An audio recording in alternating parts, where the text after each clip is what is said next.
अब जो हम लोग का अगला टॉपिक होगा वो होगा application of Gauss law. Application of Gauss law. अच्छा देखो, मैं आपको एक बात अच्छे से बता दूँ दोस्तों, गॉस लॉ का जो मेन यूज़ है ना, मेन यूज़ जो है गॉस लॉ का, वो है इलेक्ट्रिक फील्ड इंटेंसिटी निकालने के लिए, मतलब ई निकालने के लिए हम लोग उसका मेन यूज़ करते हैं। क्या यूज़ करते हैं दोस्तों? मेन यूज़ क्या है?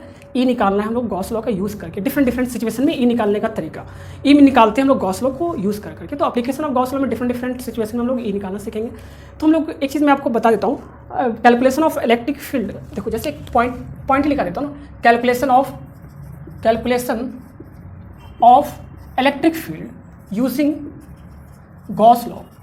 गॉस लॉ, देखो गॉस लॉ को यूज़ करके कैलकुलेशन ऑफ इलेक्ट्रिक फील्ड में जो स्टेप्स है, उस स्टेप्स को मैं लिख दे रहा हूँ, ठीक है? या ऐसे लिख लो, steps involving in calculation of electric field using Gauss law. ये हम लोग आपको मैं कर देता हूँ, ये मैं आपको कर देता हूँ। सबसे पहला आपको क्या करना है दोस्तों? पहला स्टेप मानना है दोस्तों, आपको गॉसियन सरफेस मानना है। क्या मानना है? Assume, consider a Gaussian surface. अभी आप समझ जाओगे, जैसे एक क्वेश्चन करूंगा मैं समझ जाओगे। और गॉसियन सरफेस इस तरीके से मानना है कि वो सिमेट्रिक हो। क्या हो? सिमेट्रिक होना चाहिए। कैसा होना चाहिए? सिमेट्रिक होना चाहिए। And angle between E and area vector जो होना चाहिए वो इज इधर 0 डिग्री और 90 डिग्री होना चाहिए, और 90 डिग्री और आप बोल सकते हो 180 डिग्री होना चाहिए। यही सब। ज़्यादा वेरी करेगा तो फिर आप उसको इंटीग्रेट नहीं कर पाओगे ना, इसलिए इतना सिमेट्रिक होना चाहिए। इधर ई और ए के बीच का एंगल क्या होना चाहिए? 0 degree, 90 degree and 180 degree. And electric field at surface, चलो सरफेस पर इलेक्ट्रिक फील्ड वेरिएबल भी होगा तो चलेगा, वैसे तो electric field at surface should be uniform. ये सब बात का बिल्कुल ध्यान देना आपको गॉसियन सरफेस मानने में। क्या चीज मानने में दोस्तों? गॉसियन सरफेस मानने में इस चीज का बड़ा ध्यान देना है। पहला स्टेप क्या? गॉसियन सरफेस मानो।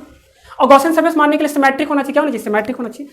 जैसे आपको मैं बताता हूँ, ये पहला स्टेप है। क्या है पहला स्टेप से? जैसे मान लो अगर पॉइंट चार्ज है, क्या है दोस्तों? पॉइंट चार्ज के लिए गॉसियन सरफेस स्फेरिकल मानना है। क्या मानना है? स्फेरिकल, ठीक है? अगर लाइन चार्ज है, कैसा चार्ज है? लाइन चार्ज, तो इसके लिए जो आप मानो गॉसियन सरफेस वो सिलेंड्रिकल मानना है। क्या माना? सिलेंड्रिकल। अगर इन्फिनाइट सीट है, कैसा सीट है दोस्तों? इन्फिनाइट सीट के टाइप का अगर प्रॉब्लम रहा, इन्फिनाइट सीट टाइप का जो प्रॉब्लम होता है, उसमें जो आपको मानना है, उसमें आपको मानना है सिलेंड्रिकल। कैसा मानना है? सिलेंड्रिकल। मैं आपको बताऊंगा, मैं इस तरह क्वेश्चन कराऊंगा, बस आपको याद रखना। पॉइंट चार्ज में के केस में क्या मानेंगे? स्फेरिकल। लाइन चार्ज के केस में सिलेंड्रिकल मानना। इन्फिनाइट सीट के केस में सिलेंड्रिकल मानना। उसमें क्या होगा दोस्तों कि आपका सिमेट्रिसिटी से बहुत सारा इंटीग्रेशन का आधा से ज़्यादा पार्ट सॉल्व हो जाएगा, आपको कुछ ही सॉल्व करना होगा। पहला स्टेप ये हो गया, ठीक है? ये फर्स्ट स्टेप हुआ। अच्छा देखो, दूसरा स्टेप क्या है दोस्तों? दूसरा स्टेप है find total charge enclosed bye Gaussian surface. Total charge निकालो गॉसियन सरफेस के द्वारा, ठीक है? अच्छा, तीसरा स्टेप क्या लेना आपको? तीसरा स्टेप इसी में लेना है दोस्तों। तीसरा स्टेप यूज लगाना है apply Gauss theorem, Gauss law या गॉस थ्योरम जो बोलो।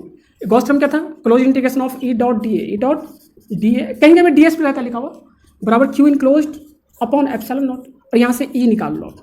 ये स्टेप्स है 1 2 3, ये 3 स्टेप्स को बस आपको ध्यान में रखना, बाकी आपका हो जाएगा, ठीक है? नोट डाउन कर लो।